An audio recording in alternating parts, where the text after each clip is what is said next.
What?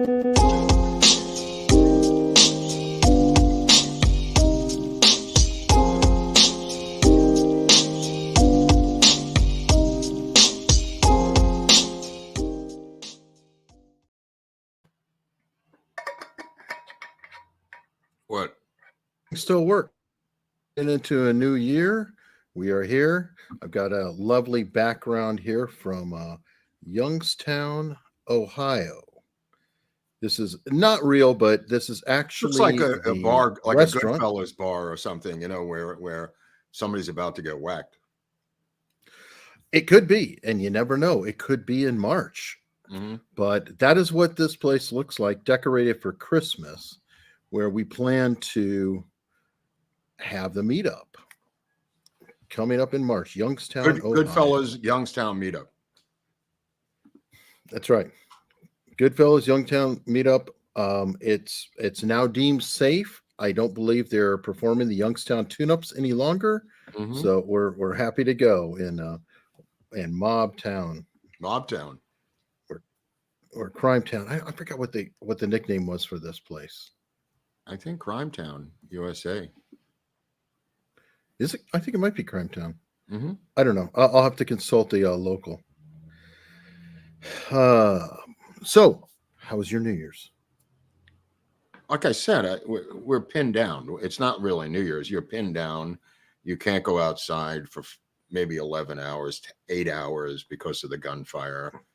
They do an overhead shot every year from like a satellite to show the gunfire in LA. I didn't see it this year, where they just show the ground fire coming off like it's like Iraq, like Baghdad during the war. I didn't see one this year. I've seen it other years, but this year it was particularly loud and violent. They have to bring in people who did what I used to do, which is gutters and leaders, to clean out the gutters of the shell casings a few weeks after New Year's, because the shell casings land on the roofs and roll into the gutters of the houses. So they have to be cleaned out, particularly here in Los Angeles, because there's so many shell casings and bullets that are left into the gutters, rolling down the house's roofs. Well, you never told me you worked on gutters. There's got to be a story. Yeah, it was Grobear's Gorgeous Gutters of Grand Gorge. I think we covered it in maybe the Hunter Mountain episode. I had my own company. We did. It was kind of like what was known as the Shinglemen. We'll get into it later in 2 weeks. Not this, but some other guy was a Shingleman. Shinglemen were kind of hustlers who had. A lot of people in show business, they would show up. Lenny Bruce briefly was a Shingleman, but there were other guys who were Shinglemen. You would show up at a house, and in this case, they had a lot of Victorian homes in upstate New York with a lot of eaves and baffles and all kinds of different peaks. So the gutters in those houses were, all weird angles of gutters and leaders. So what we would do would be like to kick out a downspout or to destroy one of the gutters, and then go to the guy and say, look, you need new gutters and leaders. And I think it was like Montgomery Ward or Sears would back up a truck. You had to do a lot of mathematics to measure how much footage you needed of gutters and leaders. And then the angles had to be right with the strap hangers. And it was when we were unemployed from the ski shop. We would do that in the off season up at Hunter Mountain. But the name of the company was Grobear's Gorgeous Gutters of Grand Gorge. And we were miles from Grand Gorge, but it sounded good. Okay. No. Now that you said the alliteration, I kind of remembered it, but I was like, gutters, what the hell? Yeah. We were all on unemployment. We're all collecting unemployment from the ski mountain. But a lot of people, would do house painting and various things. I just carved out this little niche for myself and my friends to do gutters and leaders. Not so big out here because it never rains. It's not a big. It's more of a back east kind of profession because there's no rain out here. So, but that being said, there was a lot of gunfire. Problems with leaves. Yeah, it's not as bad. But the gunfire this year was particularly enormous. It went on. I woke up early at 7 o'clock in the morning. It was still going on. Wow. Now, jumping to the show, this just broke. I'm trying to load Twitter. Again, I have bandwidth issues. Supreme Court is going to take a case of Trump being removed. Oral arguments start February 8th. Well, that's a way off. So they're taking it up for Colorado and Maine. So I mean, they had to get involved. Now Illinois. And Massachusetts. Yeah. Just Massachusetts is trying to too. So yeah. Okay, so if it's a blue state, you go for it. When's Hawaii coming up? Hawaii just hasn't woken up yet. Yeah, they'll do it. They'll definitely. Why not? I mean, what if the Supreme Court, rules against them or whatever? It's a roll of the dice. What do they care? It doesn't cost them anything. What's the downside? No, it just eats up the clock. I'm sure they've got 11 other moves after this. Like the Republicans will play defense. What's that? No, I'm sorry. Go ahead. No. I'm just saying the Republicans will be dealing with this, and they'll move on to 5 other chess moves way ahead of this. And they're always, like I said, they're always on defense. There was some guy from Arizona.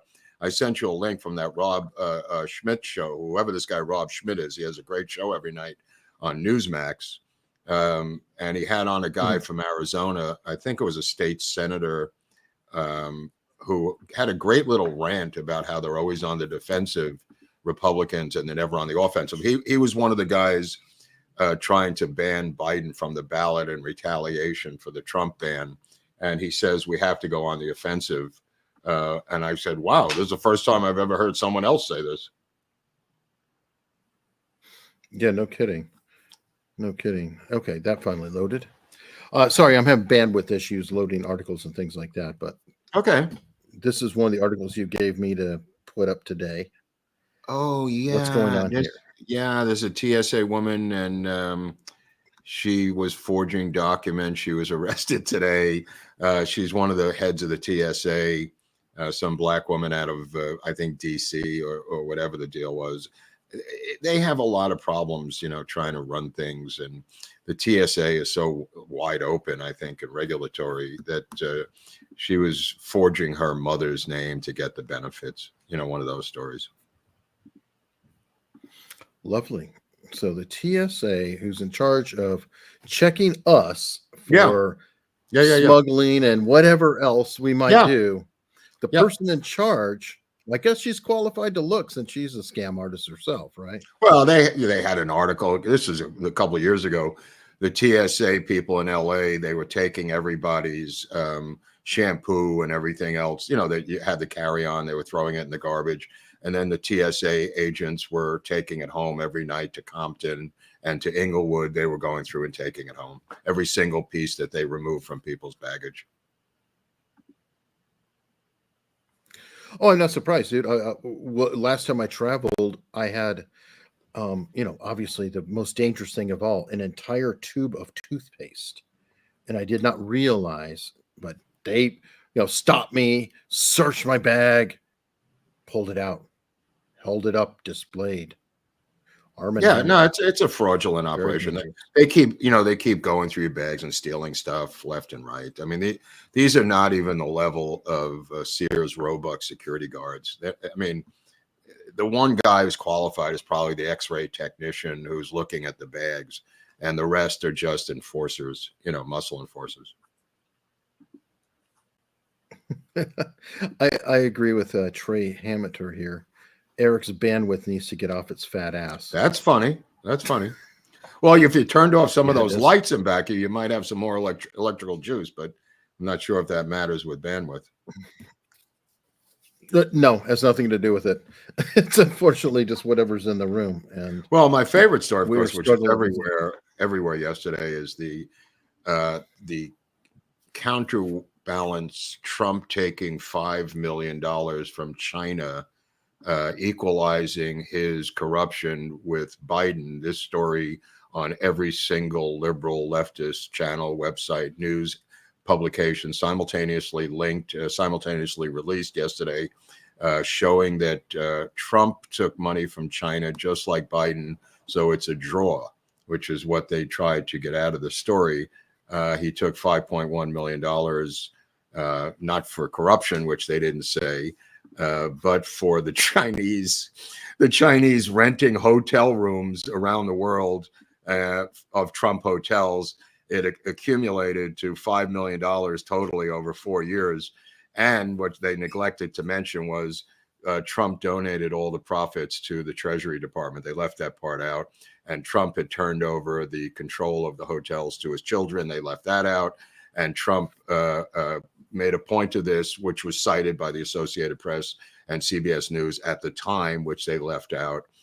They left out all of this stuff in this coordinated attack on Trump yesterday about the Chinese corruption money to him to influence him by renting rooms in his hotel and paying fair market value, of which Trump, of course, never took a salary as a president, unlike Biden, and turned over the profits from the hotel rooms to the United States Treasury.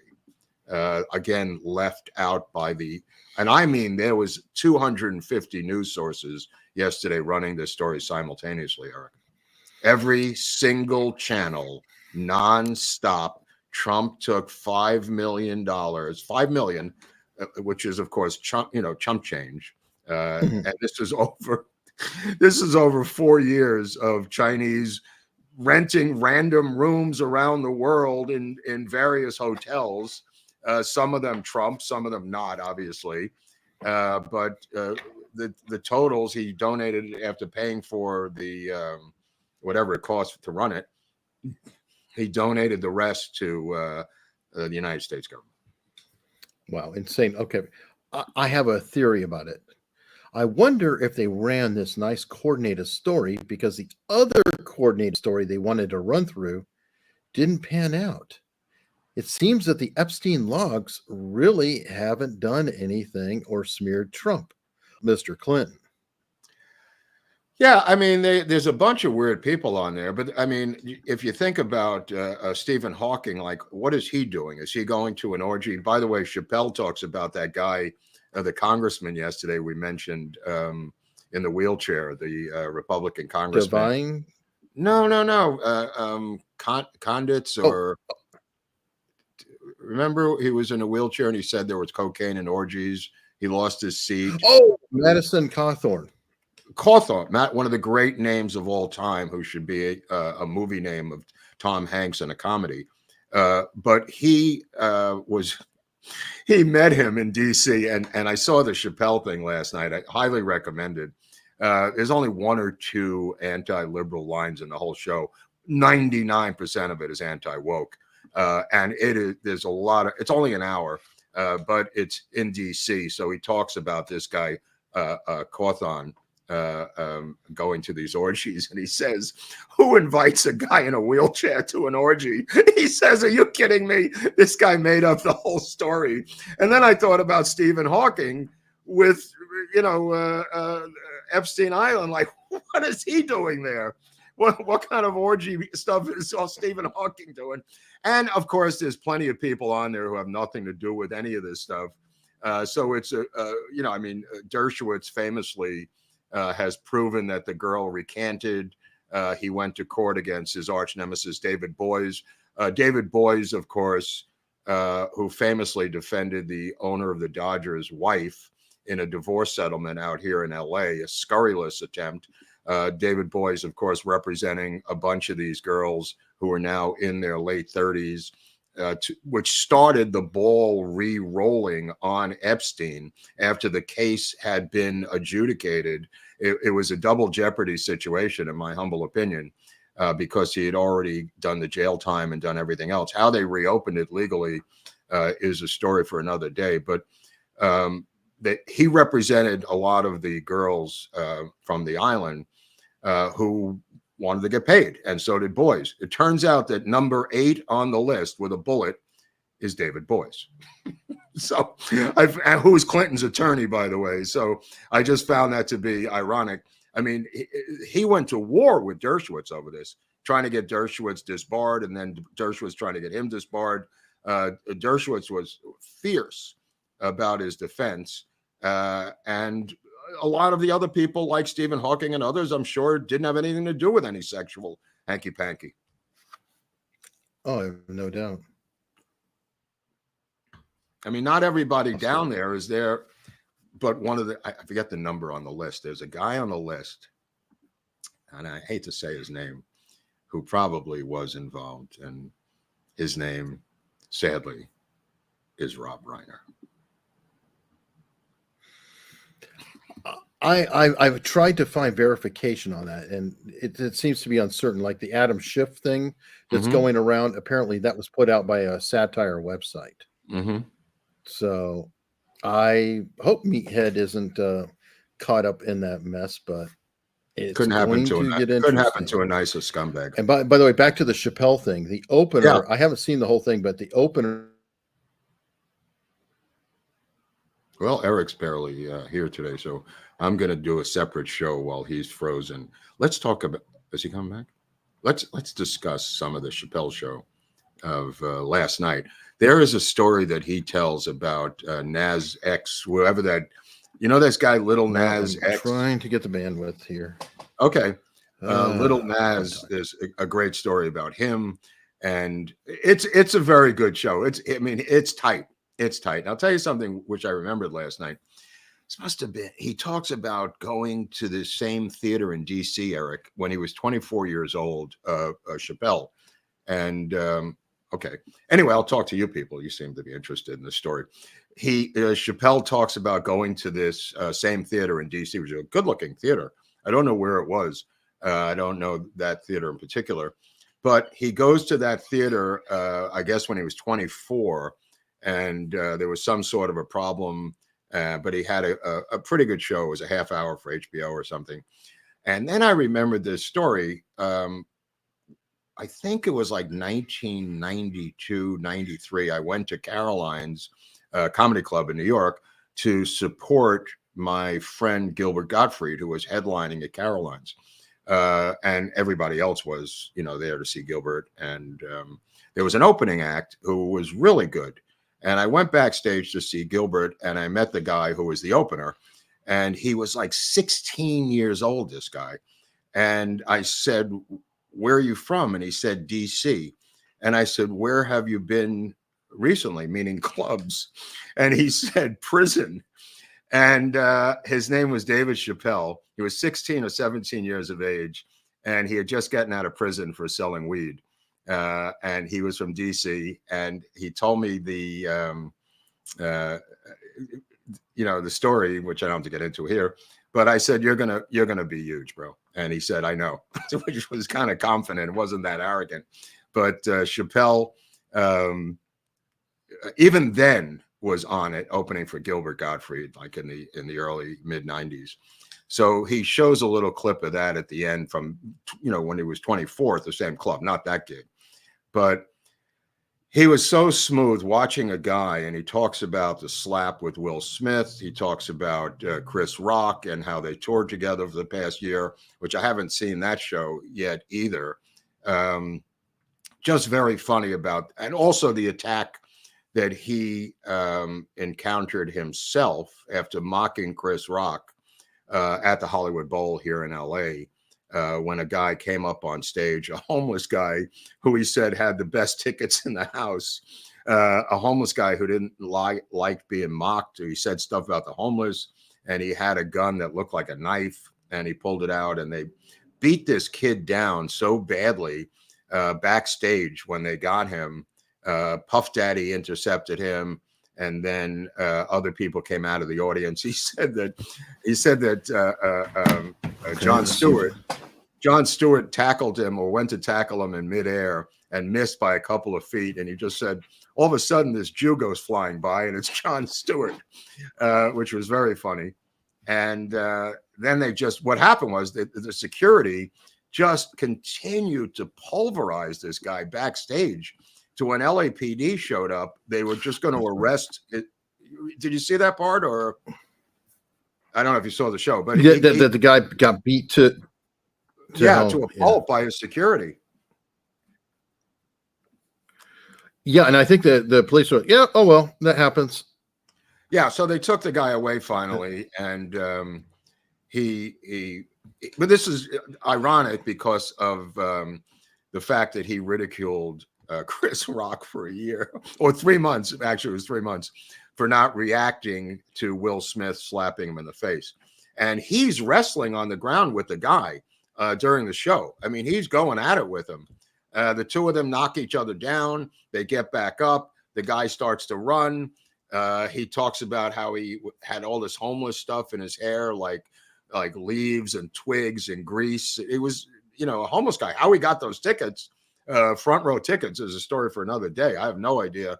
Either does Chappelle, how he actually got those seats. But holy cow, you talk about a lack of security. Yeah, I mean, that was completely nuts. And if I recall, Chris Rock was actually there at the time, too. Chris Rock came from backstage and grabbed the mic out of his hand and said, "How do you like it now?" Dude, it's like the perfect show business moment. I mean, you couldn't sketch it out any better. Holy cow. And he thought that they were going to shoot the guy because he had a gun that turned out to be a knife gun.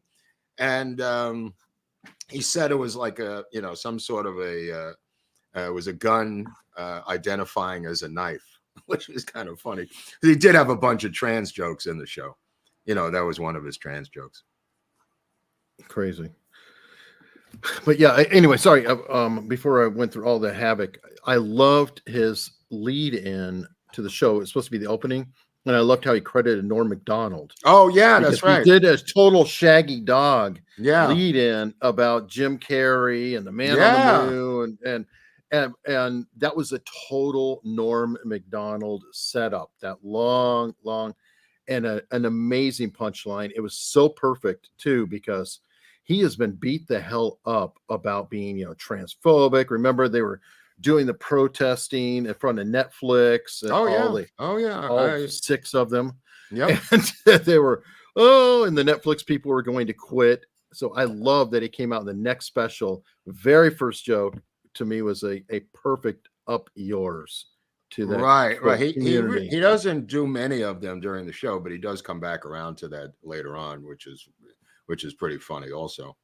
He is on his game, I'll tell you that much. Yeah, I mean, looking completely sharp, and I'm really, really happy to see that. I'm hoping that the whole woke stuff is like my favorite Hemingway quote of, how did you go bankrupt? Slowly at first and then suddenly. And I feel like we're starting to see little chips in the woke culture, and hopefully it can pivot the other way, because it's gotten so insane, but not so insane to not have a new female director of Star Wars. Oh my God. Who seems to have a bit of a past of her own, you were telling me about. Yeah, this woman has directed, her claim to fame is she directed 2 episodes of Mrs. Maisel. I don't know how that gets you the Star Wars franchise. She is a Indian woman, I take that back, Pakistani left-wing radical communist who has done a couple of short films, some cartoons, and again, how they're turning over. And I'll just get into this for a second, because one of the earlier things she had done was, with the help of the State Department and the deep state, they got her to do a documentary about the Taliban, a complete piece of propaganda, a complete piece of deep state dross. And she's apparently a deep state director who has now, with the help of the deep state, gotten their hands on one of the most iconic American film franchises in history, Star Wars. And who knows what direction she's going to take this in. But my take in it is which one is her? She's not in this, but it's Kathleen Kennedy and a Oh, group. right. No, because that's the theme of what they're doing. Right. Okay, so dig. So she is going to direct this new Star Wars, and I assume destroy the franchise, which is probably what they want to do, take it down completely. However, my question is, how do you, if you're a stockholder in that company, how do you allow, and I'm not talking about a woman with multiple film credits who may be completely qualified to do this. How do you turn over $1 trillion franchise to a woman who has directed a few short films and an episode of Mrs. Maisel? To me, this is corporate malfeasance, and a group of stockholders should get together and sue them because they are going to lose money because of their wokeness. And I think there's legal action that could be taken on the part of the stockholders because this is an accident waiting to happen. They are willing to lose their shirts and the franchises to the deep state simply by giving a Pakistani woman the director's chair for the most iconic franchise in American history. Amazing. Absolutely amazing. Yep. And where were you, Bob Iger? I mean, I've been talking to people around here. Kathleen Kennedy has something on these people, on George Lucas, on Bob Iger. She has to. I mean, because she's single-handedly hiring all these people and running this franchise into the ground. Mm-hmm. How is that possible? Now, remember, Bob Iger is the guy who turned Disney around from Eisner, brought it back, got all the credit in the world for rebuilding this storied company, bought Pixar. Remember, he's the one who brought Pixar into it, and that helped revitalize it, only to turn the keys over, leave, and then come back. And it's like every time you think, okay, Bob Iger's back. Whew, things are going to get fixed now. I see over and over, it's like Kathleen Kennedy is finally gone. She's not gone. That this person will never go away. Again, she has to have something on all these people, because I cannot understand or comprehend how she's still there. Again, I would, if I was a stockholder, I would get a bunch of like-minded stockholders. It could be 10 of them or 300 of them, and begin to sue based on, it would be the equivalent of giving this franchise to a 7-year-old boy and saying he's a wonderkind. We want a 7-year-old boy to direct Star Wars. That's essentially what they're doing. And this woman has no qualifications to do this. So we'll see what happens. But man, that's a weird story.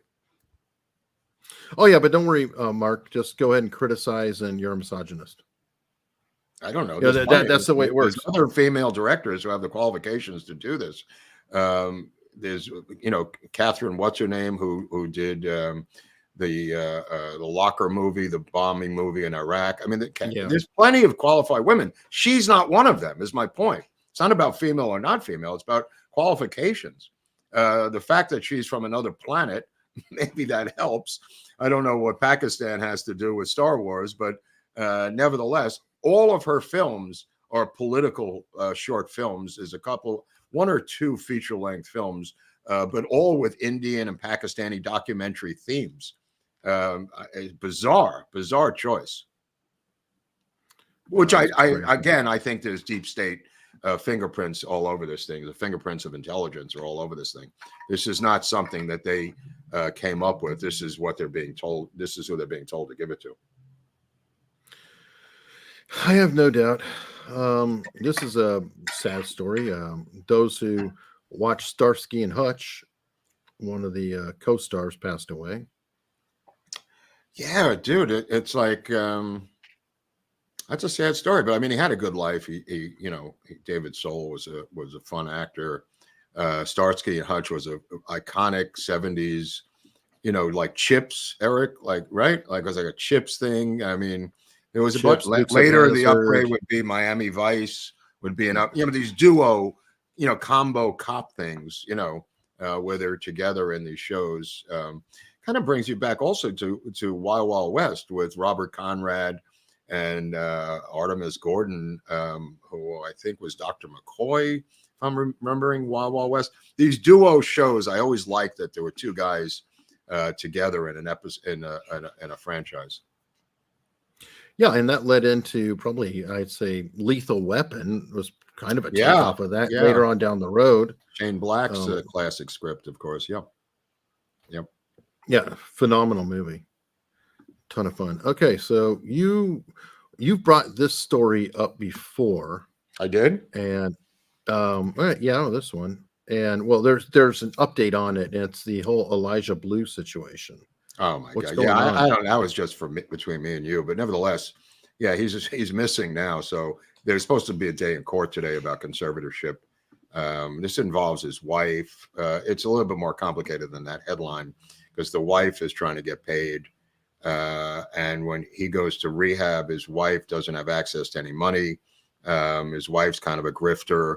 She was in the Children of God sex cult in Europe with her family. They were kicked out of every country by each of the countries in Europe. They drifted around, just like what's her name, the actress whose memoir came out with a memoir, who went out with Marilyn Manson. Oh yeah, She was God, in the Children of God. yeah, I know. Shaved her head later on and went after Harvey Weinstein. But anyway, so this chick was, I've met her, of course. And she was in this sex cult, and she's trying to get paid. And Cher, I think, is trying to protect the financial aspects of her estate by taking over. But he is missing, and he is on the run, and it could end very badly for Elijah, who I love very dearly and know very well. I wish he would turn himself in to somebody because it's not going to end well for Elijah, who is a brilliant, brilliant artist, guitar player, genius, savant, child prodigy. At one point, he was having a pen pal relationship with Charles Manson, who wanted to have him come up and jam in his cell. I think at Folsom, but it might have been another prison, might have been Corcoran State. I forgot which one Manson was in. And Elijah was having this pen pal relationship with Manson, and was just about to go up and jam with him. And his mother contacted me and said, "You got to talk him out of it," which is what I did. It would have been very bad publicity for her. Although for her, I think any publicity is good publicity. She's threatened to leave the country a million times. I'm not really sure if she's going to leave if Trump gets reelected. Not if, I mean, when Trump gets reelected, I think many of these people will probably not leave the country as they said that they would, because they love our milk and honey and they don't really care about the country that much. They do care about their creature comforts and building walls around their own facilities, which she has out in Malibu. Her place is a compound, to say the least, but she probably will not leave the United States when Trump gets reelected. And I'll tell you something else. I mean, the numbers. I saw Rich Barris was on last night on TV with Charlie Kirk. I was just having dinner and I turned the channel. There's Rich on there. He gets on there a few times. Yeah, he was on there talking about the situation with the ballots and a bunch of other stuff with the primaries. Obviously, he was talking about how, and he agrees with us. This whole thing is a charade with Haley and DeSantis, and now that DeSantis, the money people have left him, and they're going to keep going. What Rich was saying is, even if they lose badly, and Charlie Sykes, is that the guy's name? Charlie Sykes? Charlie Kirk. Who's Charlie Sykes? Yeah. Charlie Sykes is another dude, and wow, I think he's a blues musician. Anyway, so no, he's a commentator, but we got somebody else. I was just confused, but Charlie Kirk was the guy. This guy knows what's going on. Who's Milwaukee Charlie Sykes? Milwaukee talk radio guy who's married to a conservative judge on the Supreme Court, on the Seventh Circuit Court of Appeals. I pulled that out of my ass. Anyway, so Barris was on. Hey, welcome, Robert. Barris was on with Charlie Kirk last night talking about the DeSantis money having shifted over to the Haley thing, and how they're going to keep going to the bitter end like dead enders, Robert. and undermine Trump by not winning by 80 points. If he wins by 60 or 30, which would be the biggest landslide in Iowa, New Hampshire, Maine, fill in the blank, they're just going to say he underperformed, Robert. Is that your assessment of the situation? Yeah, I think Barris has a good read on it. His article today, for those who don't know, People's Pundit Daily, Richard Barris. You can find him on Rumble, on YouTube, on Locals. Just as you can find America's Untold Stories on Locals. Get some of Grobert's exclusives. I don't know if he's sharing some exclusives. He has some exclusives that are real interesting, but I'm not sure if that's yet available for Locals. I put the Napoleon script up today on Locals for members, the full script, which is definitely worth a read, because the character that Joaquin is playing is a Trumpian figure who's a fool, which is one of the Achilles heels. And I said this months ago on the show that this was going to undermine the film, and in fact, it's been critically savaged by people who, while they may not recognize Trump, Phoenix and the director intentionally made Trump Napoleon. What's happened to Ridley Scott? He's 85 years old. I mean, what are you going to do? I mean, how long can you keep going? I mean, Scorsese's making a 17-hour Tulsa riot movie goes on for 4.5 hours. I mean, if you want to watch that one. Nobody's in charge of these people anymore. But we were just talking about the Star Wars lady before you came on, Robert, the Pakistani deep state Taliban director who made a bunch of documentaries about the Taliban. She's now in charge of the Star Wars franchise. Honey, which CIA place are you located at today? I'm in Youngstown, Ohio, home of No Bandwidth. And he's in the witness protection program there, Robert, where he's going to have to do the rest of his time. Oh, that's the place of the famous congressman you guys covered. Yeah, traffic count. We're going to do a meetup. We're doing a meetup there. St. Patty's Day weekend, a couple of days before the Ohio primary, which will be that Tuesday. So we're going to do a Watergate special because it's the 50th anniversary of Watergate that month. And if you look at the calendar 50 years before, you probably remember, every day is another event in Watergate in March. So I figured we're going to do a show just on Watergate while we're in Youngstown and try to get into this DeWine situation, this governor, and some other stuff of Ohio politics. So, well, yeah, I mean, you got John Kasich, you got the Lincoln Project people there, you got the people that are connected to. I mean, there's rumors about Kasich's interesting habits. There might not just have been his staff members that had certain habits. Wait a minute. What are you trying to say? and odd that he is Ohio. He was always the fake mailman from Ohio. He and DeWine represent that old Republican establishment, which is weird. It's kind of weird and kind of not. Like, you go back much further in Ohio's history. Strong, there was a corporate wing, but it was a pro-manufacturing corporate wing. It was the decisive state from like 1870s to the 1940s. Ohio's the place where all the swing counties said Trump should win in 2020. Right. And yet somehow didn't. J.D. Vance, good populist senator from Ohio. But there's still this, there was somebody that is a member of our board that was thinking about running for the Senate in Ohio, U.S. Senate. And it's just because of the ongoing Republican establishment that's still, like in places like Arizona, places like Georgia, continue to try to derail and suppress the populist movement, of which it's just a little odd that it's in Ohio. You got that old Yankee influence in part of Ohio, but it's still weird that it has such power over the institutional hierarchy within the party. I mean, they tried to prevent J.D. Vance. He was fourth in the polls until he came out against the Ukrainian war and then skyrocketed. That got him the attention of Don Jr. Don Jr. endorsed him, then Trump endorsed him, and then boom, he's in, and he's one of our best United States senators. And Ohio is fascinating. I mean, it's no longer a competitive state if Trump's at the top of the ticket. Trump's not at the top of the ticket. It's going back to your first question. I mean, neocon Nikki is just cashing in some chips. We'll get a nice fat check, living a little south, a little war Karen. We'll get her little military industrial complex board deals. She's not going anywhere. She's never going to be president. She's never going to be vice president. Right. It's never going to happen. Right. DeSantis, like we predicted, is completely dead. He's killed his political career entirely. He's just lit on fire. Who had really interesting insights about him was Patrick Bet David. You know how rich that guy is? That guy's like, well, Eric's been telling me about it. Yeah. You're talking about 400 million. Yeah, He's worth 400 million now, I think. At least 400, probably up to $500 million. He's buying more of the Yankees. He's really a minority owner, but wow. But he said he had a great description of DeSantis, which was analogous to my own. Well, I always said DeSantis is that guy that was Model UN when he was 15, and all that kind of competing for student body president, like Witherspoon's character from Election. The fighting the angle, great little movie on that. I always say everything I need to learn, I learned running for student body president in seventh grade class president.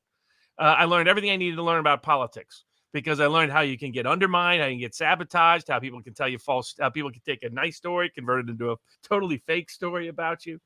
We're doing an episode on Ed Lansdale on Tuesday, Robert, and we're going to talk about how he controlled the election in the Philippines. There's going to be some tricks that he did to put in the guy that we wanted in the Philippines with the colors of the ballots, red and green, green somehow demonic in the Philippines and red being hope and health. Some really interesting psychological warfare things that Lansdale invented, which will be on Tuesday. Somebody in the chat is confessing that they tried to buy votes at recess.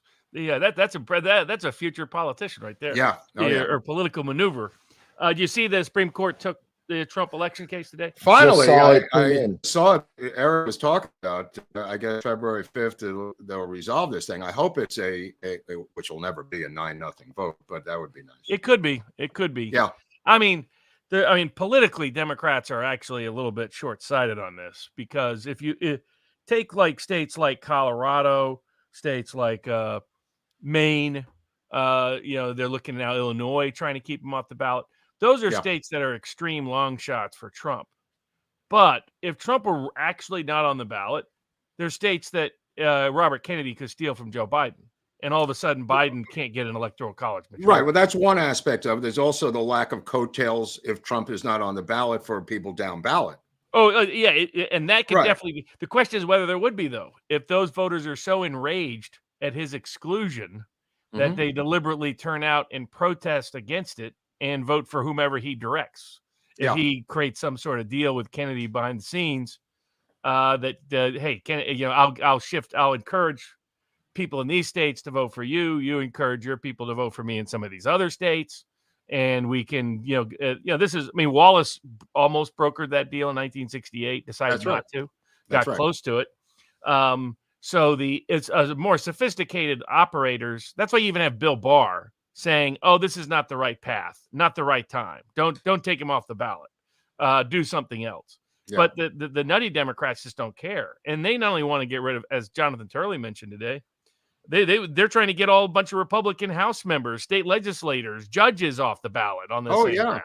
Oh yeah, well, another Republican resigned the other day. I mean, are they trying to flip the House, Robert? Well, they keep bribing him. That's what I think. I think they're just bribing him to take a walk.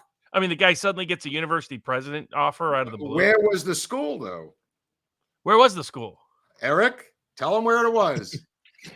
Right here, Youngstown University, which we're going to go to on March 15th. He's the president. Everything is converging. Everything is converging on Youngstown. It's in the zeitgeist. He took the job as president of the Youngstown University. My favorite Youngstown song is Bruce Springsteen, Going Down in Youngstown. Yeah. I mean, that is like a very populist mantra. I mean, even though Springsteen's so Democrat, he can't help himself. But his songs are great populist anthems. Right, no doubt about it. I mean, the Nebraska album, if you want the best album that I have ever heard from Springsteen is Nebraska, which is the solo stuff. Sure.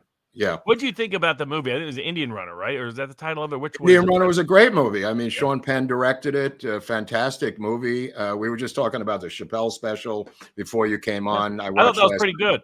I thought so too. It wasn't the greatest, but it was damn good. It wasn't as good as his last two, but his last two are like dramatic storytelling. I was telling somebody the other day, I would actually use Chappelle's routine to teach lawyers how to tell a story.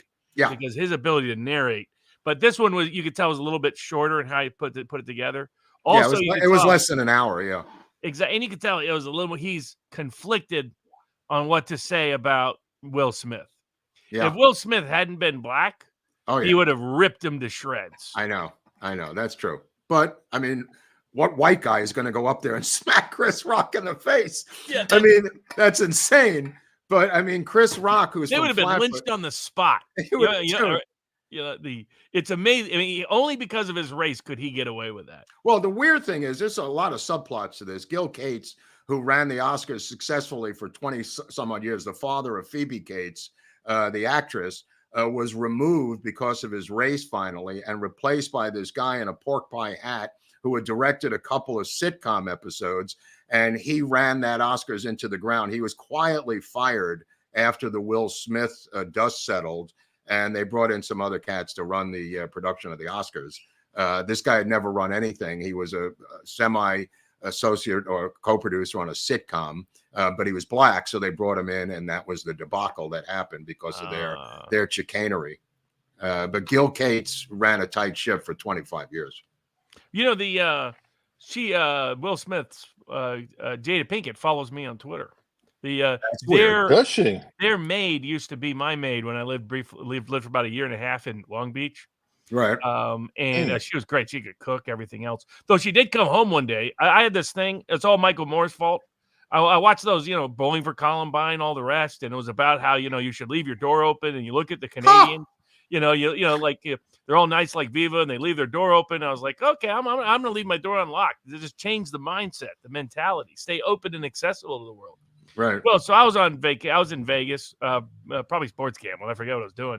But all of a sudden, I get a call from my executive assistant, who the maid is there at the house, and they're saying, "Did you let somebody? Is somebody staying here at your behalf?" And I'm like, "Nope." And they're like, "There's a woman here cooking in the kitchen."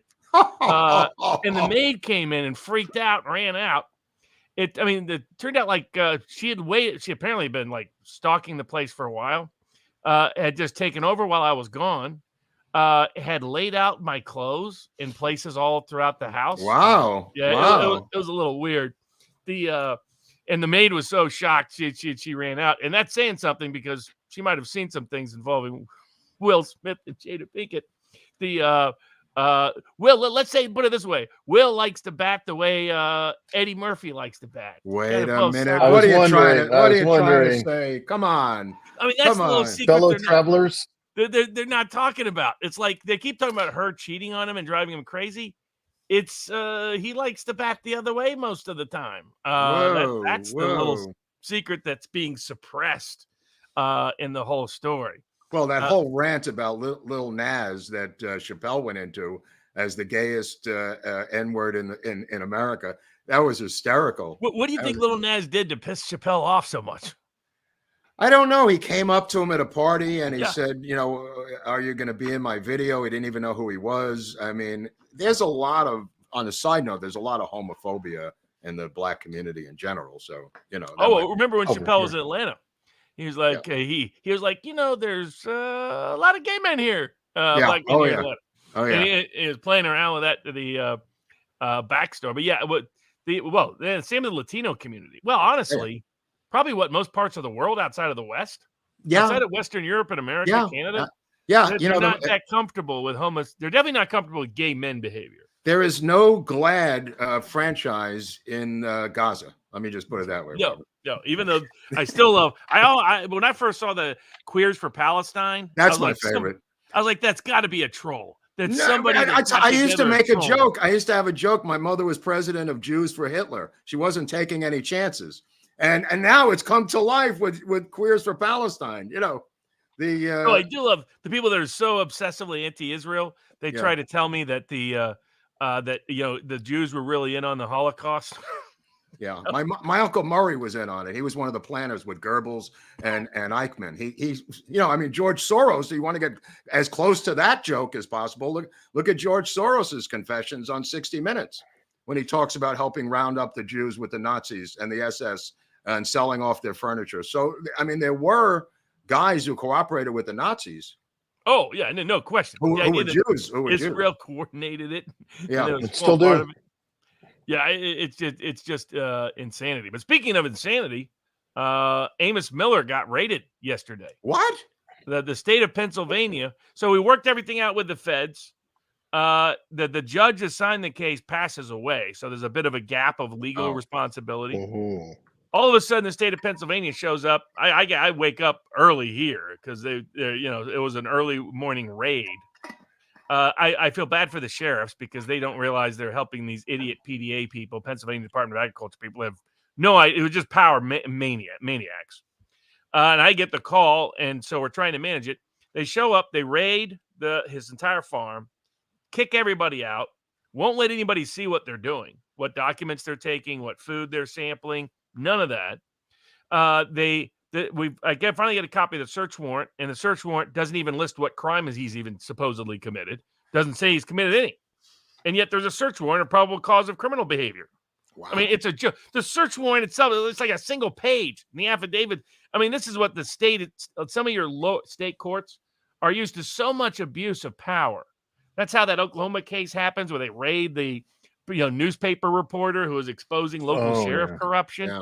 Yeah. How that happens is they're not enforcing the Fourth Amendment at all. So, and I'm looking at the search warrant affidavit. I'm like, well, what law gives them the authority to even ask for a search warrant? Because these agencies often aren't given this broad authority to just. What is their hard on with this guy, Robert? What is the original hard on that they've got for this cat? Well, we use the Sunshine Laws and the Open Records Act laws to dig into state over a year ago. And they delayed how off, but we got it several months ago. And it turned out everything that has been targeted on Amos has come from the state Department of Agriculture. Right. Goes all the way back to 2015. Is it because he's avoiding FDA approval of his stuff? No, they were the ones that turned the FDA onto him. They were the ones that got the USDA to try to go after him. USDA, yeah. The reason is it's multifaceted, but what you have is these regulatory, I call them commie-crats, these bureaucrats at this level in the state government. By the way, disproportionately women. Just it's like all those women secretaries of state. I know. You get women with a college degree, with a power fetish, and it's all Munchausen syndrome. And they want to disable you as a human being, so that they can control your life for your benefit, so to speak. So they look at the Amos. What Amos did successfully was export Amish lifestyle to the world through his food. And if you want a control group that proves how bad our current regulatory corporatized system is in big ag and big tech and big pharma, the control group alternative is the Amish. The Amish don't use big tech. The Amish don't use big pharma. The Amish don't use big food. And what do we see with the Amish? They look about the same as we did 50 years ago. They're not experiencing exploding cancer rates. They're not experiencing dramatic increases in autism. They're not experiencing major anxiety increases, self-harm that's dramatically rising amongst young women, depression levels that's dramatically rising across the country. So the mental health collapse in America, the physical health collapse in America, the various disease epidemics that Bobby Kennedy talks about that have just exploded across the country, it's not happening in the Amish. Mm-hmm. So it's evidence that, okay, this means there's something they're doing that's working. And that's the problem for the statist and the corporatist, that they are and it's one thing for them to just be there. It's another thing for Amos Miller to try to share that with the rest of America. Say, here you can break out of these. And he's not even trying to do that. He's like, hey, I got great food. We've been making great food. Would you like some of the great food? That's all he's thinking, right? He's Amish. He's straightforward. It's the reason why. Is there another religious angle to this? Like they're going after the Catholics? I mean, is there like to a degree, because they see the reason they're going after Catholic parochial schools is that they're the last bastion of independence from the public school system. The same with the religious schools. I mean, this started all the way back with Carter, went after religious homeschools, claiming that they were racist in his own Deep South. It helped kill his presidential candidacy in the heart of the Deep South, where he had actually had strong support in 1976. He helped eradicate it by pretending that every religious homeschool was racist. Were there in the early 1960s, were there racist schools that called themselves religious homeschools? Yes. Was that most religious homeschools? No. Most religious homeschools started in the late 60s, early 70s, because independent evangelicals said our public school system is becoming a disaster. I'm sorry. Is this driven also by Marxist teachers unions in LA and New York and Democratic Oh, strongholds? It's all I consider part of a professional managerial Yeah. class with a Soviet-style communist mindset for complete control Mhm. that sees various threats out there. And the Amish are a threat because they don't go to public schools, they don't use big pharma, they don't use big ag, and they don't use big tech. But they're an even greater threat when they start exporting that way of life to others and the benefits of that way of life to others. Exposing people like, oh, hold on a second. Why did I believe that raw milk is bad for me?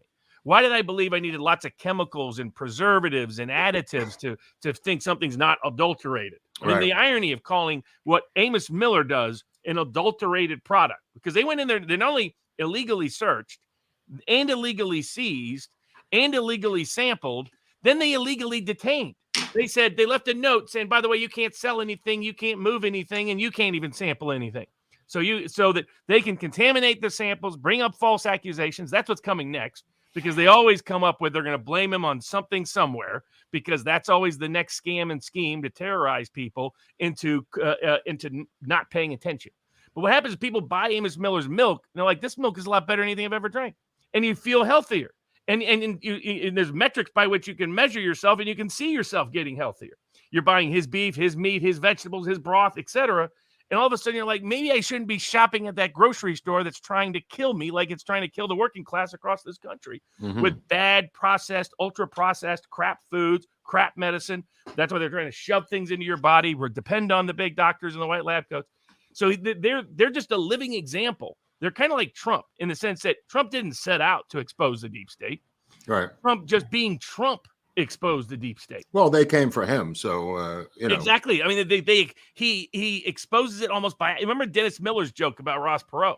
He's like, I'm for Ross Perot because that guy will just stumble into exposing all of our corruption, right. even if he doesn't intend to. The system is so used to control.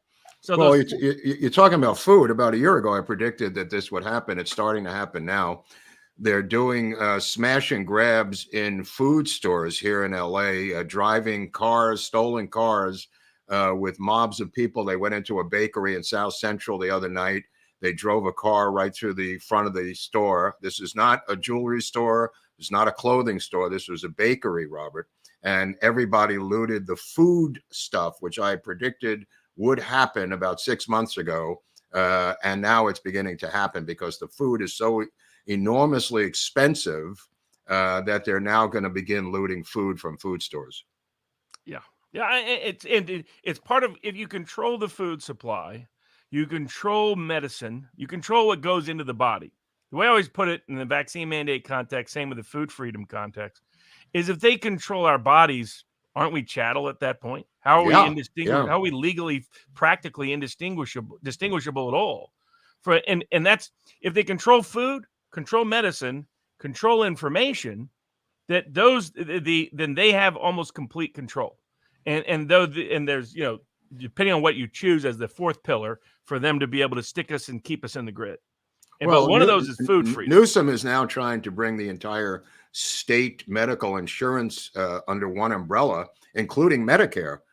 He's trying to put it all under one massive state umbrella, this is new, January 1st, dragging Medicare into this operation of the state. We're going to see how this plays out. I don't know how it physically is going to work, but it goes back to Barack Obama. The reason why they combined Obamacare enforcement in the IRS with the requirement that all medical records be digitized, they said it was to streamline expense and all that nonsense. It was so the government would have complete access to all your medical files. I mean, I brought the biggest Bivens class action in history, Southern California case, because the IRS was systematically stealing everybody's medical records under the guise that they needed it to enforce the mandate.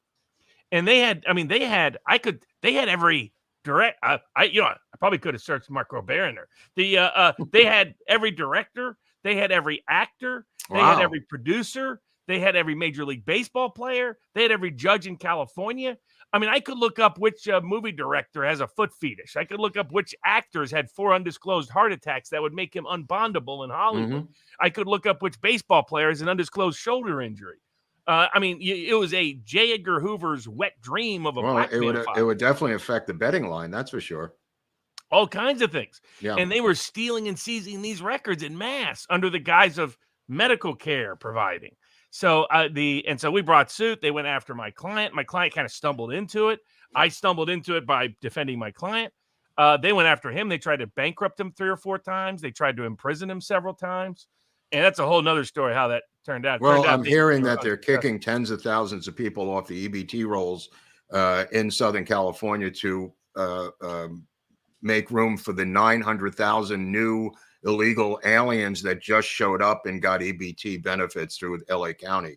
So there's apparently not enough of a pie to be split up among everyone, Robert. So they're beginning to chop and dice and slice. Well, aren't they going to extend free medical care to all the illegals in California? 900,000 yesterday. Yeah. It began this week, 900,000 and free transitioning operations. If you want to transition. Well, no, that's now a sanctuary state that if you want to get away with, it's something that's illegal in your state, you can go to California to do it. Right. I mean, Chappelle famously said in that thing yesterday, if I have to go to jail, I hope I go to California. And so they could put me in a women's prison, which was a pretty funny little bit that he did there. Yeah. I mean, he continues to double down on the anti-woke stuff. Wow. Well, I mean, he's kind of an untouchable in a lot of ways because of his black ghetto roots coming out of DC. He's kind of an untouchable in that way. You could almost tell he was almost, that it touched him being back in DC. That it mentally, emotionally impacted him. Definitely, absolutely. I said before on the show that I went to a show to support Gilbert Gottfried. The opening act was this 16-year-old kid. I went backstage. The only one who talked to him was me. And I said, "Who are you?" And I said, "Where have you been?" He said, "I've been in prison." And I said, "For what?" And he said, "Selling weed." And it was David Chappelle. He was about 17 years old in New York at Caroline's. Wow. Yeah. That was in 1993, I think. Amazing name drop. While we're in the anti-woke, everything else, let me slide this in because you'll be shocked to hear we've been demonetized now. No. Officially. No. Like the whole channel or just this episode? No, just this episode. We go through this whole routine. It got demonetized every show. About 10 minutes ago, but you guys were on a roll. But good news, we have a sponsor. And these sponsors help a ton. Now, I think I told Mark already, but Robert, have I told you about Moon Doze Coffee? So it's moon. I see the moon part. And what is the second word? It's actually Doze. I thought at one time it was Moon Does Coffee. I'm like, oh, there's some dude named Moon and he does coffee. But it's actually Moon Doze. And I came out to learn more. Wait for it. Think about it for a second. What is the opposite of a moon dough? Something sunny? Starbucks. Oh, yeah, I get it. So their theme is that they actually roast the coffee. They don't burn the coffee. And I will attest to it. And one thing I love about it is it's a veteran-owned company. Him and his wife, they're out of Texas, a small shop. They had their roastery by themselves, veteran-owned. And they sent me some before they were sponsors. I tried it. Now, I normally drink coffee with cream, but what they sent me was adrenaline injection. And this stuff, I literally drink it black. I have changed to drinking coffee black. For Christmas, I've got a new coffee pot instead of Keurig. And I'm just literally, getting a pot of coffee, drinking the straight black adrenaline injection. It's really, really good stuff. And what are the different brands they have? They have a lot of different flavors. Yep. They have it'll start the controversy, but they have a Southern pecan that Mark likes quite a bit. And Robert, how do you say pecan? Is it pecan or pecan? Pecan. Because you're south of the Mason-Dixon. Yeah, exactly. It's like my favorite Southern word is still some bitch. Some bitch. Some bitch. Or sandwich. My favorite, you can say, I'll say burr. My favorite Bostonian one is still, ca. It's for a car. Oh yeah, some of that, Bostonian accents in that certain neighborhoods in Boston are so heavy. It almost sounds like Scottish. Yeah, exactly. Yeah, try understanding Train Spotting without subtitles. Yeah, no kidding. So how Anyway, do yeah, the they people? So people ship. Do they put in? Is there like a discount code or a code to identify? they do. They have a discount code that's good for this week. New customers, America's Untold Stories. It's /AUS. I put it in the description on Rumble, on the Twitter link, on YouTube. Notice I'm saying that last. And they do have multiple flavors. They have a new flavor in. I'm trying to find whichever it was. It's a blueberry. Really? Yep, here we go. Wow. Blueberry Wow. cream. Oh, they got is it's a brand new bourbon maple flavor. pecan. Look at that. Oh yeah, there's Yep. that one there. Yeah, the bourbon pecan, bourbon maple pecan, Yep. or as Robert would say, pecan. Pecan. There it is. Pecan. This is the one that Mark likes a lot. Southern Belle. butterpecan. Oh, this Butterpecan. one's great. This is really, really good. I like this. Yeah. Yeah. I can Anyway, they imagine that. listen to me, and they also offer subscriptions. So if you get it and you dig it, What's you the can always website? set up. It's moondozartisancoffee.com. Again, there's a link in the description, both here and on Rumbles, and also on X, because this is being broadcast to all these locations. The support's been You can't fantastic. dead name Twitter, by the way. Remember that it's X now. It's dead naming them to call them Twitter, I guess, right? You know, somebody. I like to do it. It's kind of fun. a trans woman running in Ohio. I just remember this. I sent this to Eric this morning. Yep. Was disqualified because she wouldn't provide her other name, Robert, and she claimed there was dead naming, and the state of Ohio said it's in the application of you using any other names or aliases. So they're suing the state of Ohio now. Apparently, I don't know where that's going to go. Interesting. I have a question on that note. If you use somebody's maiden name, is that dead naming? No, that's not dead naming. I guess it's only for sensitive idiots. Yeah, exactly. Because it's the same logic. The maiden name is, they're no longer that identity, so that's dead naming, right? Well, I think the state has a right to know if you've had aliases. I agree, Robert, right? If you're running for public office. Yeah. It's about accuracy of information. So Right. I mean, I'm not in favor of very many ballot controls at all. We didn't used to have a state ballot. You used to be able to privately print the ballot, and you could go in and put whatever ballot you wanted.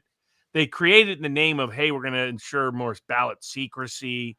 It was all a scam to screw over immigrant groups and black voters and other people. And it was ultimately used by the system to keep dissidents out. That was what it was always. That's the dirty secret behind all of ballot control laws. But they claim the right to require that you use certain names for transparency purposes to not confuse the electorate.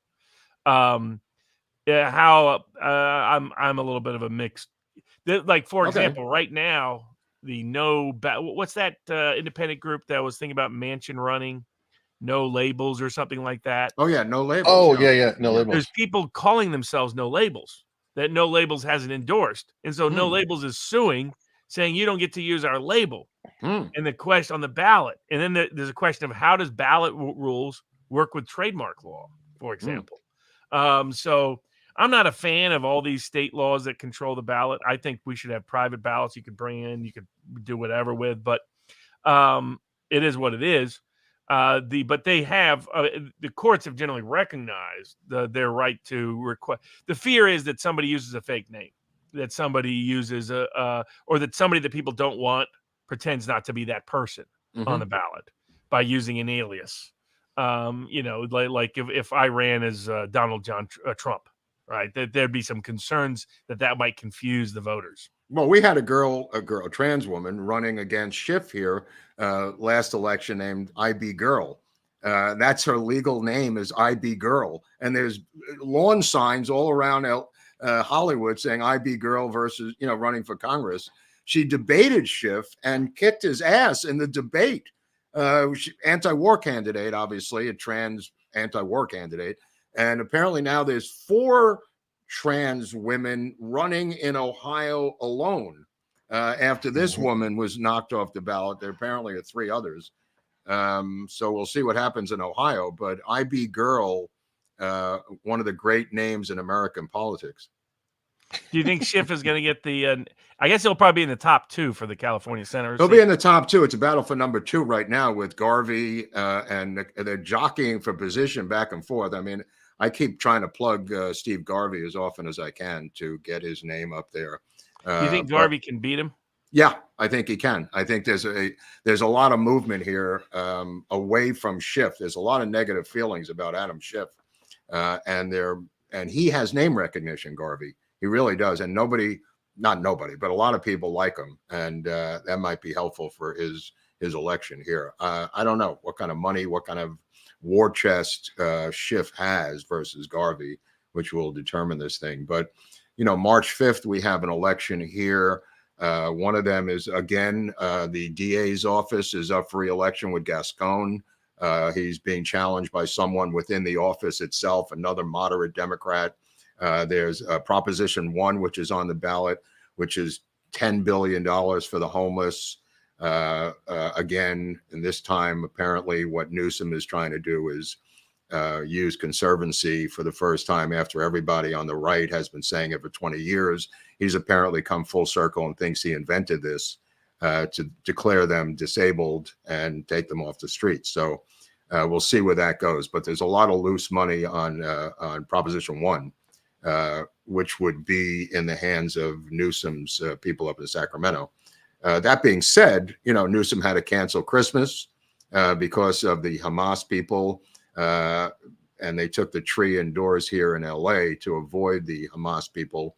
The people I know in NYPD have been fighting to the death over them at Rockefeller Center and the Museum of Natural History. I mean, these are raging battles going on in New York that are not being covered by leftist media, but they are really at war with them. The NYPD using a lot of manpower to fight back against the Hamas maniacs in New York. Newsom avoided it. He didn't want that imagery, but they did shut down LAX. They have shut down JFK and created mass chaos on the highways so far. And they took over, they had a nationwide bomb hoax at tons of state capitals, obviously from them. They didn't take credit for it. And then they took over the State House in Sacramento the other day. Oh, interesting. Yeah. So, oh, yeah. Do you see that Biden's Department of Education is putting, I think it's San Diego State, under review for holding anti-Hamas protests as being Islamophobic and religiously discriminatory? A new law passed January 1st. It's funny you mentioned the university system.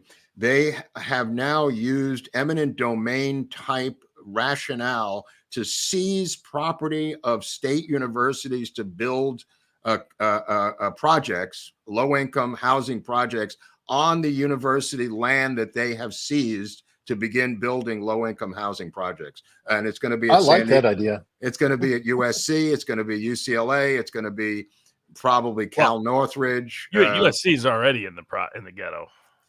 It's in the ghetto, absolutely. You got to be careful which part of USC you randomly visit. Absolutely. I mean, if you wander out of there, like, do you think it's going to be legitimate low-income housing, or is it going to be they're going to put college students in there as like one of the oldest real estate scams? Is you get a whole bunch of federal funding to do low-income housing, and it's actually like retirees on a limited budget, college students. No. Right. I think they're going to. They showed their hand upstate New York with the University of Buffalo, where when they were on their break, the summer break, they came back and the Africans had been put in the dormitory by governor of New York. She placed, with the help of advocates, the African immigrants in the dormitories of the school. The president of Buffalo took them out of there because they cited as a threat for safety. But I think they're going to put these immigrants, these new illegal immigrants, into these housing projects on the university campuses that they're building. All right, I got to head out.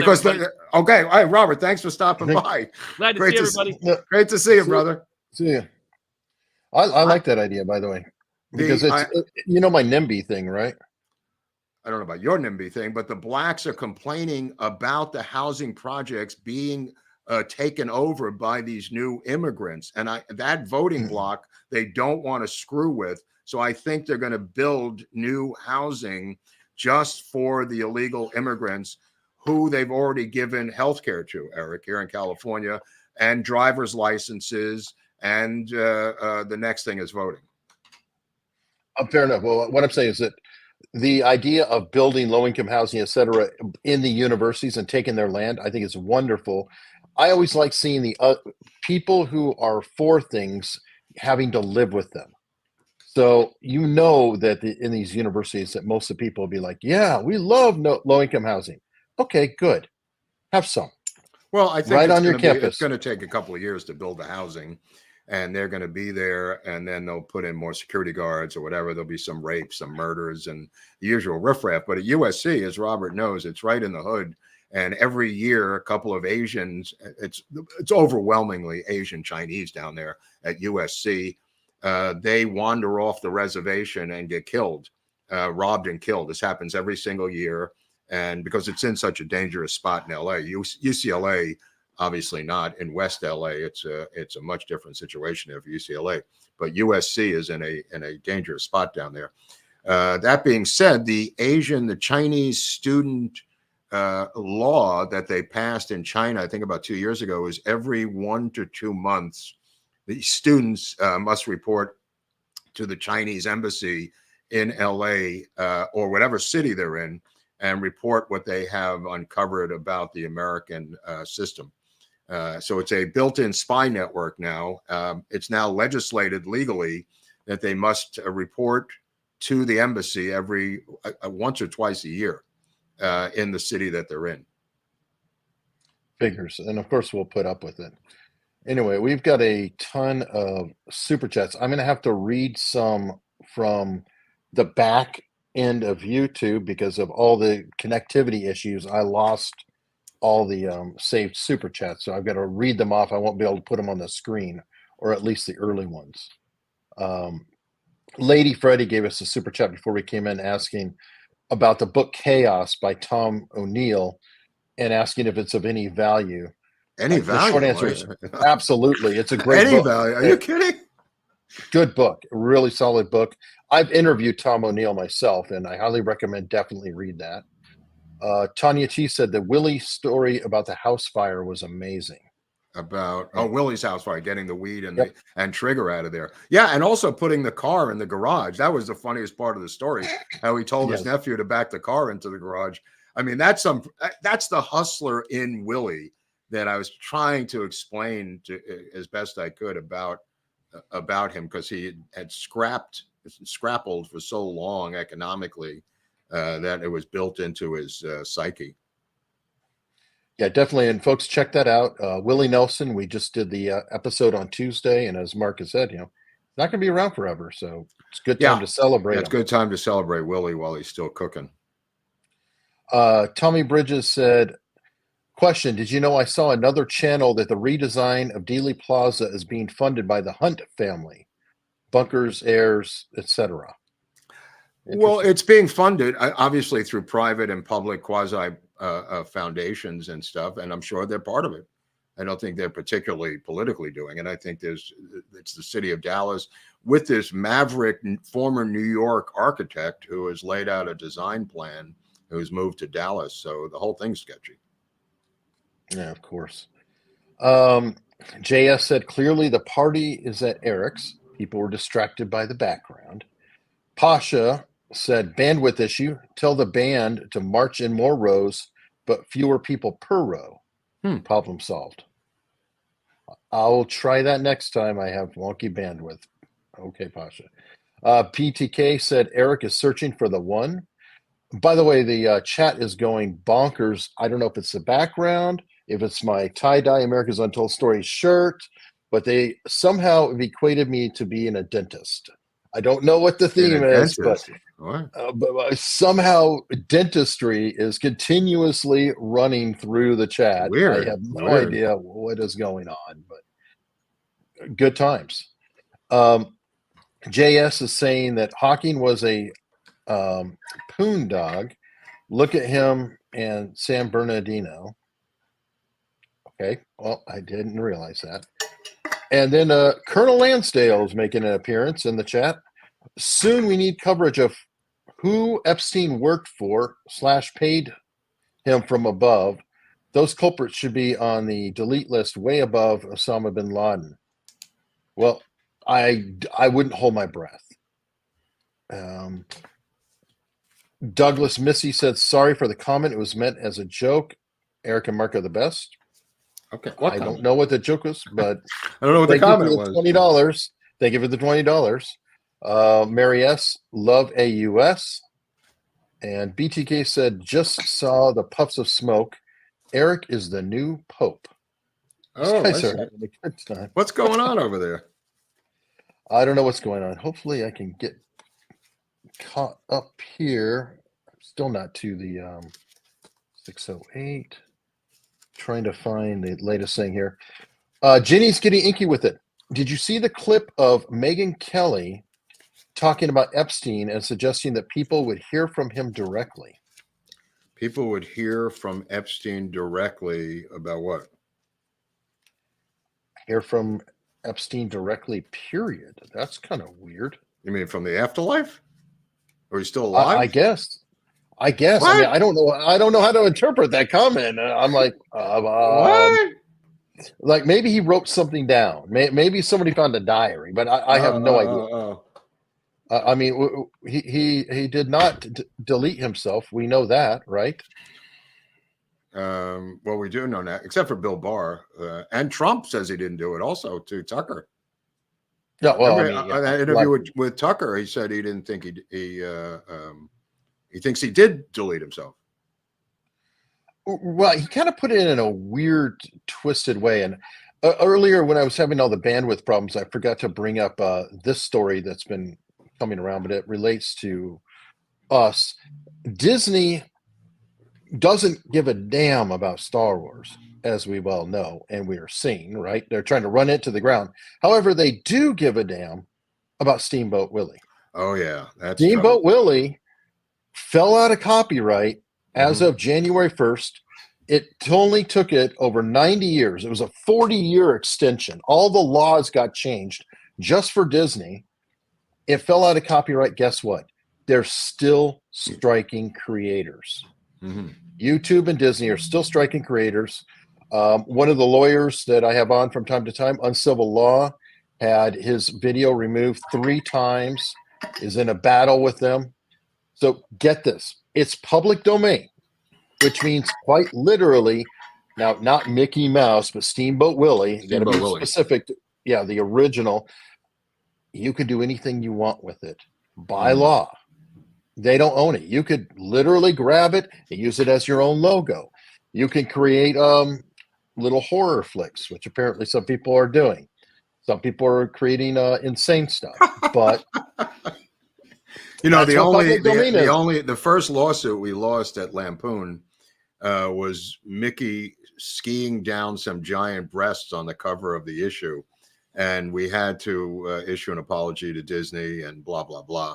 It was one of that and the Volkswagen thing. But the Mickey Mouse, this was just a brazen rip by Lampoon and a feeble early attempt of just stupidity. It wasn't like anybody was malicious. They just didn't know any better. And they had to issue an apology of Mickey skiing down these breasts. What a shame. It's probably funny, though.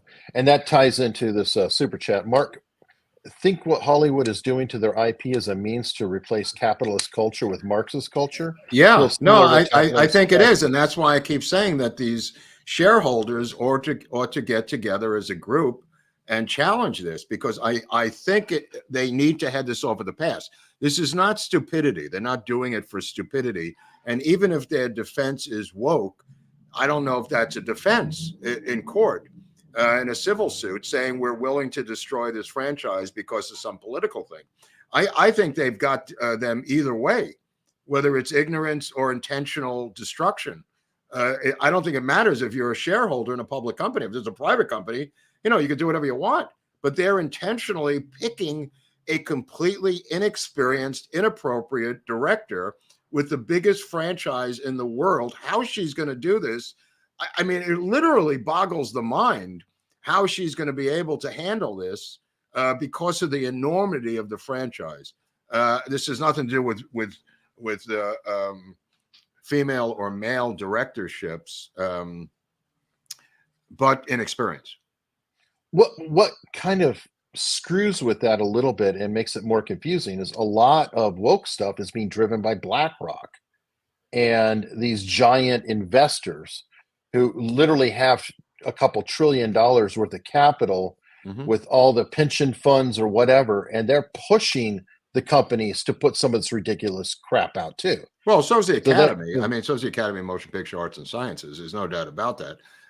And this is probably the first major example of their rule changes for awards, demanding that they have these, proportionality of different minorities and gender and everything else within the framework of a film. But again, this shouldn't matter if you're a stockholder. It's not your problem. You're there to make a profit, not have some political woke agenda bringing in some inexperienced person with a mega franchise. I'm sorry.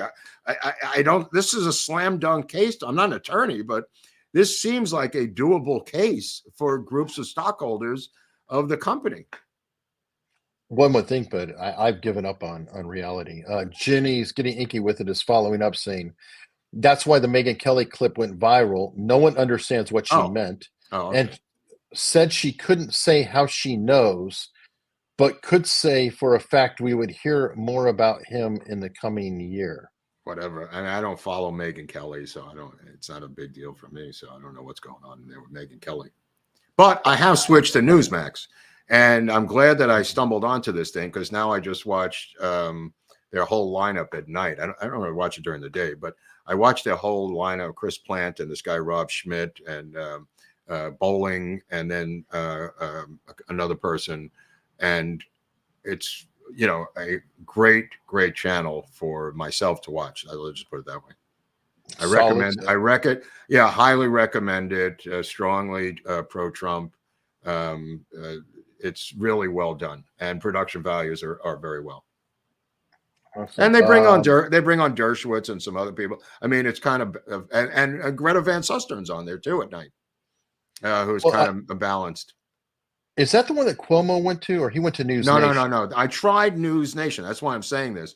I started with News Nation, but it just became ridiculous because the guy was on there from Law and Crime. What's his face? He was on there, and then Cuomo was on there. Abrams was on there, and then Cuomo, and it was unwatchable.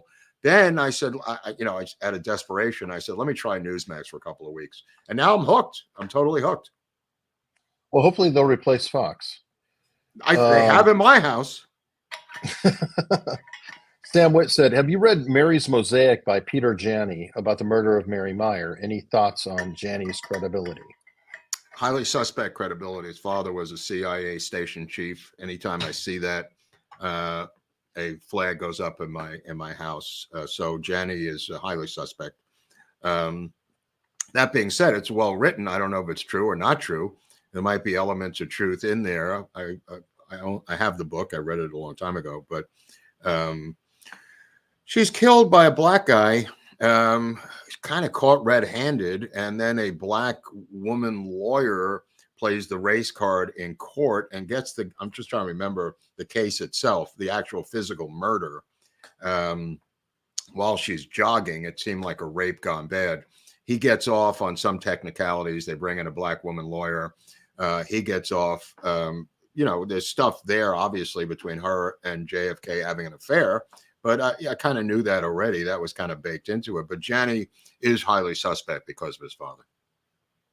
All right. Well, this is a story that's been going around the past couple of days on Twitter, whatever else. Great start to a new year. Oh, this is the greatest.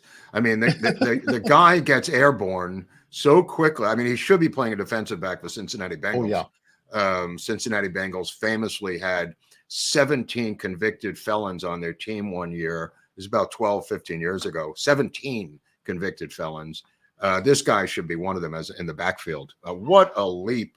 And then he got her underneath and he showed up today again saying he had a bad day, and he admitted trying to kill her, but he was having a bad day. I saw that too. It's funny because a lot of people are complaining about the multiple step lead up, but if you really watch it, we're sitting on the camera back.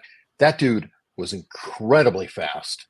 And it took but and multiple airborne people to and subdue him. airborne. Yeah, I mean, not Oh, just yeah. fast, but his leaping, the amount of air that he gets over the bench in midair. He could have been a linebacker in the NFL, for Christ's sakes. And he's coming from a short start, Eric. It's not like he's got a long runway. He's literally 8 feet away when he starts, and they should have plexiglass or whatever there. But I mean, then he's not surrendering. He is giving as good as he could get. At one point, the guy on her right, who is obviously gay, starts throwing some girly punches at him. I don't know if you saw that guy, but it's him versus, it's really the black dude versus the bailiff initially, with the other guy trying to get out of the way. And he got some good licks in on the judge, I'll tell you that much. Yeah, I think his sentence may be increased. I have a funny feeling.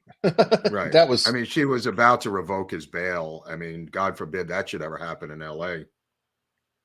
Or New York. Good. Speaking of which, I'm slogging my way through the books that we're. Oh God, Jason Krantz, Brent. Mm-hmm. Yeah. Very depressing. No Very kidding. depressing. Yeah. Well, that's part of what he covered when he was on Tucker, and what he'll cover here next Friday when we have him on for half an hour. Yes, which should be good, but Yeah. boy, everything that's going on there, from judges to the system to the DAs, it just mind is blown. Justin Wright said, order some groceries from Amos. I saw he got raided again. Any ideas into why they harass him? Well, Barnes kind of talked about that. I just got to this one now.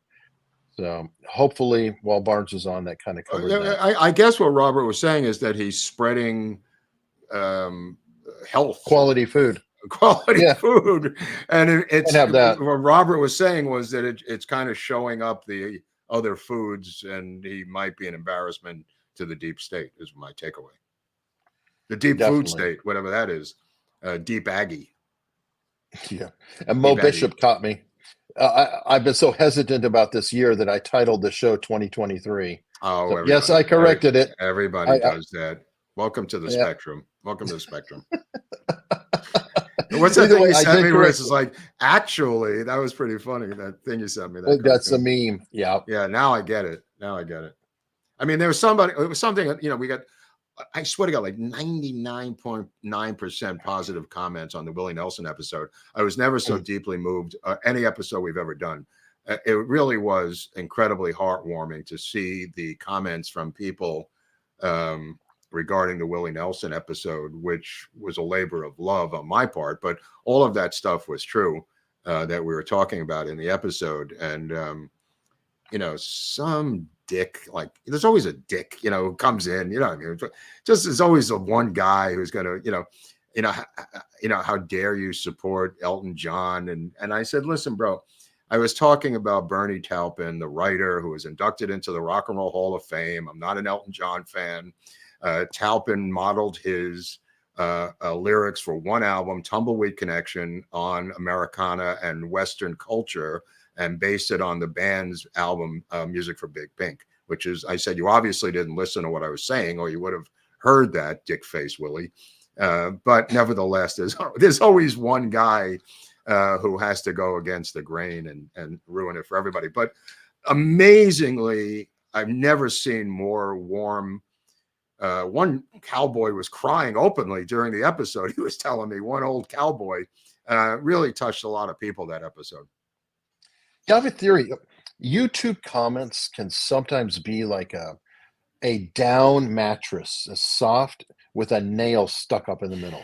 So you roll around, you feel luxurious, and you're son of a. Yeah, that's not a bad analogy. I mean, but in this particular episode, I've never seen more positive comments for an episode than that one. I'm going like, it's not controversial. I mean, one guy said he stole all the money from Farm Aid. I mean, I've never heard that before. I mean, there's a couple of dicks in every single episode, but for the most part, this was like a complete happiness blanket, without a nail in it. Yeah, it's about as good as you'll get. Yeah. Jonathan G94, Chinoy is a grifter. The Ray movie is as real as the ghost of Kiev. Daisy Ridley herself admitted months ago there is no script. Yeah, Yeah, you I remember don't. the Ghost of Right. Kiev, right? Yeah, of course, of course. And today they posted that the end might be near for Ukraine. They're starting to take massive amounts of prisoners. And now they're talking about a stalemate. The deep state is saying stalemate. There's no stalemate on the Russian side. They have taken quite a bit of land in the past couple of weeks. The armies of Kiev are in vast retreat. And that news has now been wiped off the face of the deep state liberal media. But if you look at some other sources, you will see that this is becoming a rout now. And yeah, here it is. Postmortems are starting to appear. They want the postmortems to appear. This Gateway pundit, Larry Johnson, ex-CIA operative. I think that's him on the. Larry, is that him? No, that's somebody else. He's one of the Oath Keepers. But Larry Johnson, a fairly accurate guy regarding the war.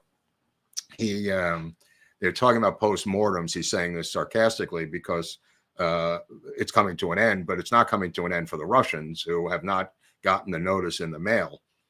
We are trying to spin that there's a stalemate and everybody should just shake hands and call it a day, because one general in the Pentagon said in another article I sent to Eric that they're out of money for Ukraine now. So because it's an election year, they're trying to get out of this mess. And the same is true for the Middle East conflict.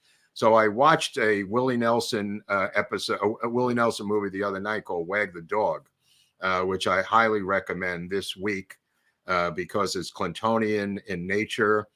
It has Willie Nelson in it. It's directed by Barry Levinson. It has Robert De Niro and Dustin Hoffman and the late Anne Heche, who I've discussed on this show before. A fantastic movie. It's a dark political satire about faking a war to get a president reelected. And nothing could be more appropriate at this time than Wag the Dog, which I will recommend for this weekend to people at home. And Willie Nelson is composing a "We Are the World" type of song with an orchestra to go with the political movement about Schumann, who is the last soldier left behind in, I want to say, Albania is the country we're going to war with, Albania, for reasons that are just completely random. They say that Albania's got a nuclear suitcase weapon and they're going to attack the United States to take this scandal, a sex scandal of the sitting president, off of the front page. Wonder which president had a sex scandal about when that was made. Who also did a Wag the Dog, which was the guy currently on the list of trips to Epstein Island. Not only Epstein Island, apparently all over Asia. Apparently the Lolita Express had stops in the different islands and island countries in Asia that are known as nice paradises. Wow. Yeah. Anyway, Aunt Debbie gave us a Rumble rant saying, "Hey, I'm not going to take that woman comment personally. Not all educated women in the workplace are commie Karens." Okay. Again, we're specifically referring to leftist, atheist women single with college degrees. Again, it doesn't apply to you. Exactly. And don't believe all women is another good one. Alex Davy Duke. Robert the Gibson Go for Amos Miller is just over 60,000 already.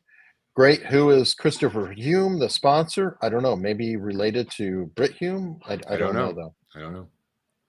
Sorry. It's anybody who, just to let everybody know, if you have questions for Robert when he comes on, odds are I probably won't be able to get to them because there's a lot going on and it's hard to parse these out while there's a narrative going at the same time. Because this one is also for Robert. Can Robert explain how it's constitutional for the government to know when I've done a currency transaction of 10,000 or more without getting a search warrant? they passed legislation. Yes, that's a Patriot Act thing, and your representative voted for the Patriot Act. I think it was before that even. No, because that's how they got drug dealers, and it started with the Patriot Act. I'm pretty sure. Heather, whatever, with the super sticker. Thank you very much. Jenny's getting inky with it. Jenny's been a great support today. Obamacare made me realize socialism hasn't worked before, because for it to work, the whole world has to take part. Suspect why the big push for it everywhere. Hope we never see their utopia. Well, if they start to take over Medicare, this is going to be a new utopia, because it's been hands off ever since ever since Medicare was created for seniors. So this is going to get a little weird. Yeah, it is. Mo Bishop, it looks like Hunter's in a telehealth app ointment. Telehealth Hunter's under Biden, I guess. Sometimes it's hard to get the context, especially yeah. something like this. I don't know if it's a stream. And $10 from Randy H. Thank you. Lynn Harder with $10. Thank you very much. Nana of 3. Have you seen the art picture of George Bush in Epstein home? Jenga building pieces, and he is holding a paper airplane over the pieces. Weird. I've not seen that one, but I know there's one of Clinton. I think there's a bunch of different art pieces in there. Yeah, that is for weird stuff. Hey, from the shush table, we have Al Gonzalez checking in, New York detective. Starting a storytelling show in New York City next week. Cops, firemen, and cabbies are presenting. Oh, that's a good idea. That's a great idea. Inspired by you guys. Post-show dinner is a chicken sandwich on white bread with bone. Very important. Dr. Pepper and Newports. So well, it's funny because, like I said, when I did the National Lampoon Dirty Joke book, Gilbert and I and the late Tony Kish, the late Gilbert for that matter, went around New York and got every dirty joke we could from every cop, fireman, doorman, and taxi cab driver for 1 year, then divided it up by themes and put out the National Lampoon Dirty Joke book. I don't know if you could find it on eBay or not, but well worth it if you could get that issue. I think it was 1986. There was a special we did for Lampoon, a separate special book. It's in magazine format, but it was a separate publication called the National Lampoon Dirty Joke Book. And that's who we went to for the source of our dirty jokes, and well worth it. Well, that's probably the best source out there. And add mechanics to the list. Mm-hmm. Jenny's getting inky with it. Have either of you seen Burn After Reading? I've seen it. It's not very good. I haven't. I've seen it. Fair enough. Fair enough. Well, this is the point of the show where hopefully the technology gods keep working with us. Good luck. And we shift over to locals. It's like the cone of silence, Max, in Asian 86. This is like Get Smart, where Eric insists on using the cone of silence.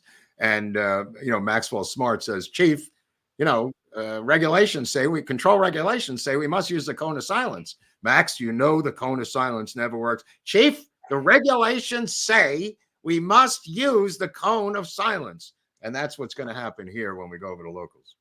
I don't know. I have faith.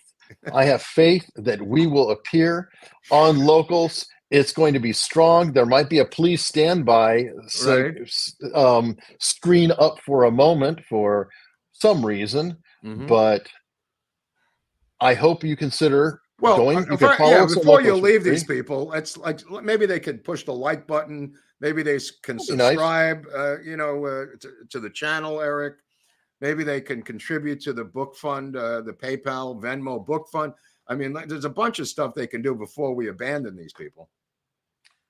All true. So Mark is saying, give Mark money at his PayPal. No, he could subscribe. They could hit the like button. We could plug the, hold on for just 1 second. We could plug the meetup in March, Eric, a little bit more formally, because we were just riffing at the beginning. We're going to be going to Youngstown, Ohio, where Eric is here on a scouting affair, trying to suss out the location and everything. That's why Eric is here, by the way. We're going to try to come in, do a show Friday from Youngstown, and then Saturday and Sunday. A VIP, and then Sunday. Like we did in Montgomery. So I urge you people to begin to get ready to get down to rock and roll and get off your fat asses and start looking at ways to get to Youngstown, Ohio for that weekend. which is going to be the Ides of March, which is also going to be St. Patrick's Day, which is also going to be primary on Tuesday in Ohio. There's a lot of stuff going on there, and we're going to have a Watergate theme, just to put it out there as a complete blanket plug for the event. And now on with the show, Eric. Sorry. On with the show. No, I hope everybody does consider coming. We'll probably have link to tickets available for locals first, and people on locals will get a discount. Another reason you might want to consider joining up. And oh yeah, what's the status of the Oswald thing? We're still working on it. Okay, we're shooting for the end of January. Okay, I mean, people are asking me about Oswald too, so we're trying to. I just want to get that out there for membership. It's underway. Underway. Okay. But yeah, we will definitely.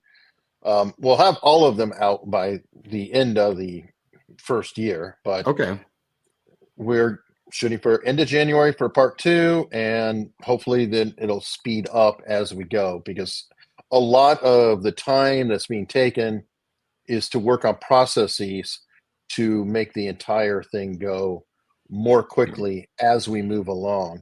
Right on. And then continue on after Oswald with LBJ.